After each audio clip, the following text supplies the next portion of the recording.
Hello guys, update lang sa aking mga alagang manok. Ayun nga, nabawasan na ng isa yung alaga ko. 17 na lang ito kasi nga namatay yung isa. I'm still not sure kung ano yung nangyari kasi wala naman ako napansin na mahinang manok. And then kinabukasan may nakita na lang akong isang patay.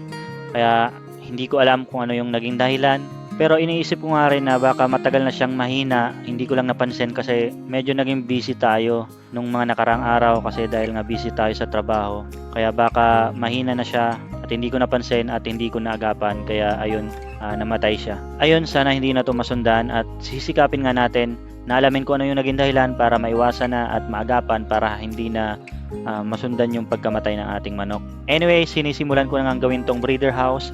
Nire-ready ko lang siya kasi 3 months old na tong mga manok natin para pag natapos na to ililipat ko na yung mga gagawin nating breeders. Ayun, sa mga matagal na diyang nag-aalaga ng manok, ano kaya yung sa tingin yung naging dahilan kung bakit namatay yung isang manok ko? Ang isa sa naisip ko ay dahil sa mga lamok kasi napakaraming lamok dito tuwing gabi. Kaya isa yun sa iniisip kong naging dahilan. Pero anyway, babantay na natin ng maigi yung mga manok natin para hindi na yung masundan. Thank you for watching guys.